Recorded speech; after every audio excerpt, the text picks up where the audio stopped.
Bumi merupakan satu-satunya planet yang dapat ditempati makhluk hidup. Di dalam bumi terdapat udara, tanah, dan air yang dapat mendukung keberlangsungan kehidupan. Dari manakah proses pembentukan udara, tanah, dan air? Mari saksikan video tentang lapisan bumi berikut. Dan jangan lupa like dan subscribe-nya ya. Bumi kita terdiri dari 3 lapisan utama loh, yaitu lapisan yang berbentuk gas atau atmosfer, kemudian lapisan yang berbentuk padatan berupa batuan yang dikenal dengan nama litosfer, dan yang terakhir yaitu lapisan yang berbentuk cair atau hidrosfer. Yang pertama ada atmosfer. Apa sih atmosfer itu? Atmosfer merupakan lapisan gas yang menyelimuti bumi. Nah, kemudian apa saja sih komponen penyusun atmosfer itu?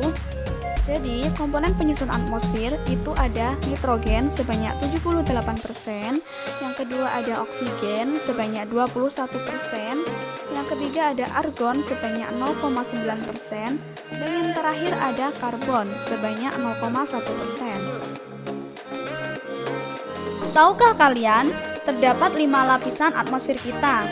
Jika dimulai dari bawah, lapisannya antara lain yaitu yang pertama ada troposfer, lapisan yang kedua ada stratosfer, lapisan yang ketiga ada mesosfer, lapisan yang keempat ada termosfer, dan lapisan yang paling atas ada eksosfer.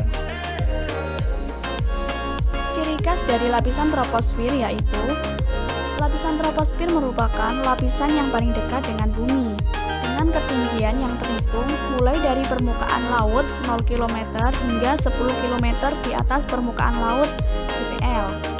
Kemudian di lapisan ini banyak dijumpai awan, sehingga dapat menentukan perubahan cuaca dan juga iklim seperti hujan, angin, salju, dan juga awan. Di lapisan kedua terdapat stratosfer dengan ciri khas yaitu lapisan ini jumlah awannya semakin sedikit, sehingga paling baik dijadikan jalur pesawat terbang. Selain itu, pada lapisan ini terdapat ozon yang dapat melindungi bumi dari sinar ultraviolet matahari. Dan lapisan ini memiliki ketinggian antara 10 hingga 50 km dpl. Lapisan ketiga yaitu mesosfer. Dengan ciri khas, lapisan ini terletak pada ketinggian 50 hingga 85 km dpl. Lapisan ini melindungi bumi dari jatuhnya benda-benda luar angkasa seperti meteor. Meteor akan habis terbakar pada lapisan ini loh. Lapisan keempat adalah termosfer. Ciri khas lapisan ini yaitu memiliki suhu yang sangat panas. Di lapisan ini terdapat teleskop luar angkasa yang diberi nama teleskop Hubble. Teleskop buatan Amerika Serikat ini membantu penelitian mengenai luar angkasa loh.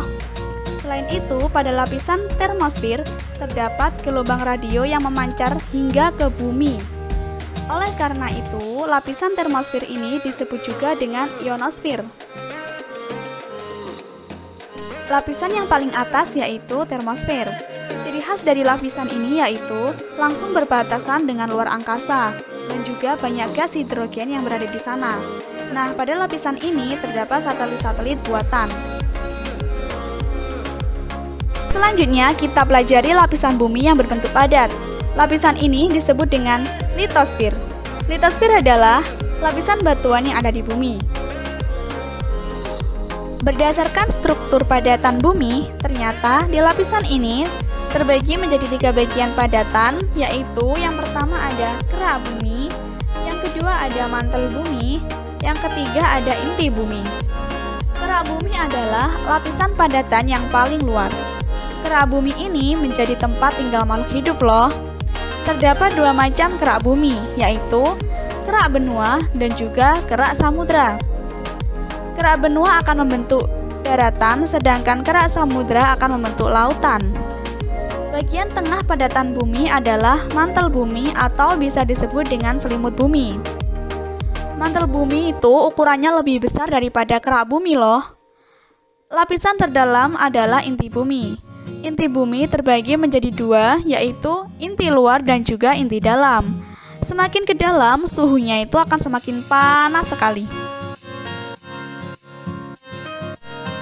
Aktivitas yang dapat terjadi pada lapisan litosfer adalah pergerakan tektonik lempeng bumi yang dapat mengakibatkan bencana alam berupa tsunami, kemudian erupsi, dan gunung berapi. Berdasarkan teori tektonik lempeng, ketika lempeng bumi bergerak akan terjadi interaksi atau gerakan antar lempeng. Jika lempeng bergerak saling menjauh dan memisah atau bisa disebut dengan divergen, akan berakibat patahan atau retakan. Tetapi jika lempeng bergerak saling mendekat atau konvergen, akan terjadi tabrakan antar lempeng yang berakibat munculnya palung laut dan juga pegunungan.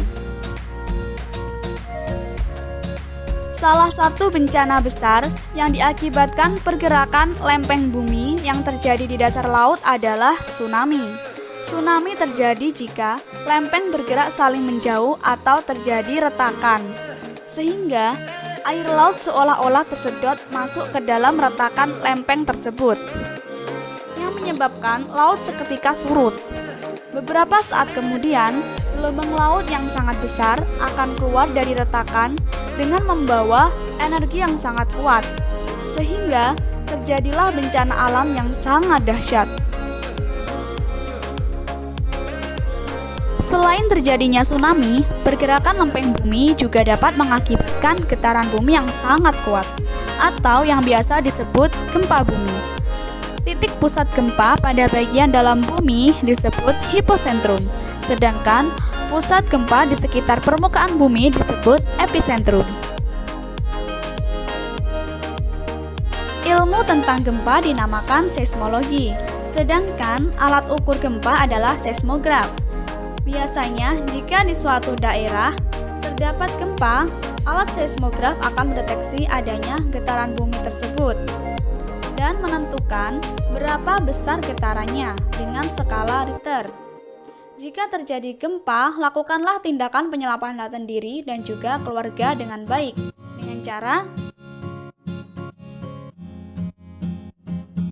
langkah yang pertama yaitu ketika di dalam ruangan, cari perlindungan dari reruntuhan. Yang kedua, ketika di luar ruangan, tetaplah di luar ruangan dan menjauh dari bangunan. Yang ketiga, jika di dalam kendaraan, keluar dan cari tempat yang terbuka. Yang keempat, menjauh dari pantai karena berpotensi tsunami. Dan yang terakhir yaitu, jika di pegunungan, menjauh dari daerah yang rawan longsor.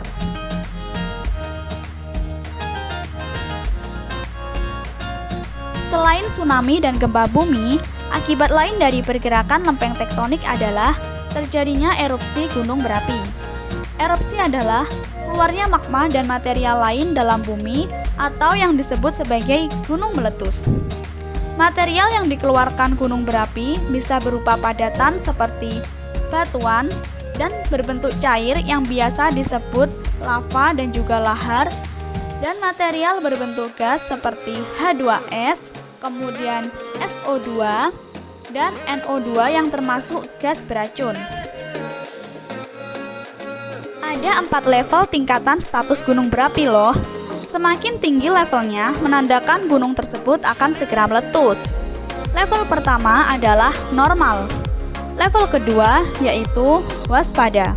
Level ketiga yaitu siaga. Dan level keempat, awas. Jadi, level keempat ini menandakan bahwa gunung akan segera meletus. Lapisan bumi yang berupa cairan dinamakan hidrosfer. Hidrosfer adalah lapisan air yang menyelimuti bumi. Pada lapisan hidrosfer, terdapat suatu siklus yang membuat air akan selalu mengalir ke bumi. Siklus hidrologi atau siklus air terdiri dari 4 tahapan, dimulai dari air yang ada di bumi mengalami penguapan atau evaporasi. Penguapan air tersebut membentuk awan. Jika suhu udara menurun, maka akan terjadi kondensasi atau pengembunan, dan kemudian akan mengalami adveksi. Adveksi ini merupakan proses perpindahan awan dari satu titik ke titik lain dalam satu horizontal. Kemudian turunlah hujan. Nah, proses turunnya hujan disebut presipitasi. Selanjutnya, jika air hujan diserap oleh tanah dan di dalam tanah mengalir ke sungai atau ke laut, maka terjadilah proses infiltrasi atau penyerapan. Baiklah adik-adik semuanya, setelah saya menjelaskan mengenai lapisan bumi, yang selanjutnya yaitu saya akan memberikan soal untuk mengingat kembali materi yang telah saya sampaikan. Nah, untuk soal yang pertama yaitu sebut dan jelaskan 3 lapisan utama bumi. Soal yang kedua yaitu sebutkan ciri khas dari lapisan stratosfer. Soal yang ketiga yaitu pada lapisan litosfer terbagi menjadi berapa padatan? Sebutkan. Soal keempat, bagaimana proses terjadinya tsunami? Kemudian untuk soal yang kelima yaitu apa yang dimaksud dengan erupsi gunung berapi? Dan untuk soal yang terakhir atau yang keenam yaitu jelaskan proses hidrologi secara lengkap. Silakan dijawab dengan benar dan tepat ya. Baiklah adik-adik semuanya, sampai di sini dulu ya materi tentang bumi. Semoga bermanfaat dan sampai jumpa di video-video selanjutnya. Bye-bye.